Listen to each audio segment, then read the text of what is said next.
Olha, a gente vai mergulhar hoje numa das histórias mais famosas, acho que de todos os tempos, a de Davi e Golias. É aquela narrativa, sabe, que nunca envelhece, sobre como a coragem pode sim superar desafios que parecem, impossíveis. E a história toda gira em torno de uma pergunta. Uma pergunta que, na verdade, ecoa até hoje. Será que a fé pode mesmo derrubar um gigante? Bom, é isso que a gente vai descobrir. Para começar, vamos entender o cenário, né? Imagina só, um conflito antigo, um campo de batalha e um exército inteiro completamente paralisado. E o motivo? O medo. Um medo causado por um único e aterrorizante desafio.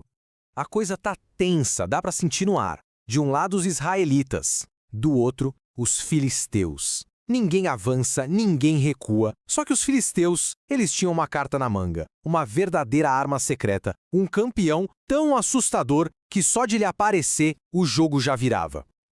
E que campeão, hein? O nome dele? Golias. Pensa num cara com mais de 3 metros de altura. Era uma figura colossal, praticamente invencível em qualquer luta. Só de ele pisar no campo de batalha já era o suficiente para espalhar o pânico geral. E não era só uma vez, não. Era todo santo dia.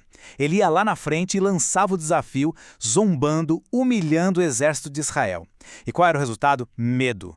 Um medo profundo que paralisava todo mundo. Ninguém, absolutamente ninguém, ousava dar um passo à frente. Mas é aí, bem nesse ponto, que a história tem uma virada, surge um herói totalmente improvável. Sabe, enquanto todo mundo só conseguia ver um obstáculo gigante, impossível de superar, uma pessoa olhou e viu uma oportunidade. E olha só que contraste fascinante. De um lado, a gente tem os guerreiros experientes, todos ali, tremendo, paralisados pelo medo e pela dúvida. Do outro, um jovem pastor, Davi, sem nenhuma experiência de guerra, mas com uma confiança que não vinha dele, vinha da fé em um poder maior. Essa diferença fica ainda mais gritante quando a gente olha para o equipamento de cada um. O Golias, bom, ele tinha o que havia de melhor, armas sofisticadas, a armadura completa. E o Davi? Ele tinha uma funda, que é tipo um estilingue, e 5 pedrinhas lisas. A desvantagem física era óbvia, né? Todo mundo via. E é exatamente aqui que a história meio que vira o jogo sobre o que a gente pensa que é força. Para Davi, a força de verdade não estava nos músculos, nem nas armas. Vinha da confiança, da fé. Essa sim era a verdadeira arma secreta dele.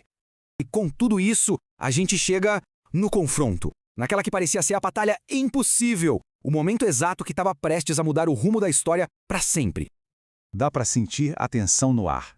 E lá vai ele. Com passos firmes, o jovem pastor vai se aproximando do gigante, sem hesitar.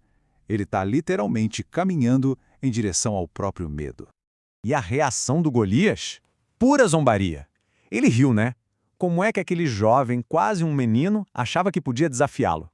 Na cabeça do gigante, o Davi era nada. Totalmente insignificante. Só que a opinião do Golias não importava nem um pouco.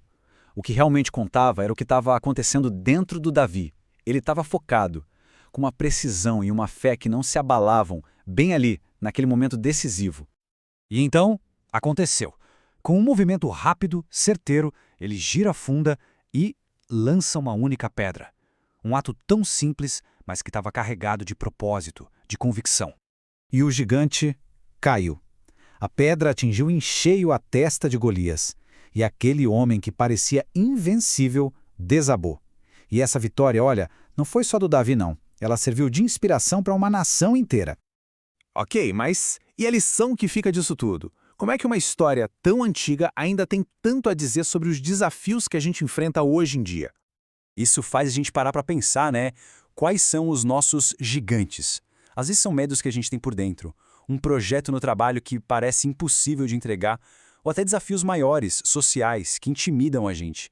A metáfora é, nossa, muito poderosa. Então a história nos dá um mapa, um caminho para a vitória. Primeiro passo, coragem para encarar o medo de frente. Segundo, fé em algo que é maior que a gente. E por último, a determinação para agir, para não ficar paralisado pelo medo. No fim das contas, a mensagem é bem clara. Os obstáculos na nossa frente podem até parecer gigantescos, invencíveis. Mas a força que a gente tem por dentro, quando a gente alimenta ela com coragem e com fé, essa força é sempre maior. E essa é uma verdade poderosa que vale muito a pena a gente guardar.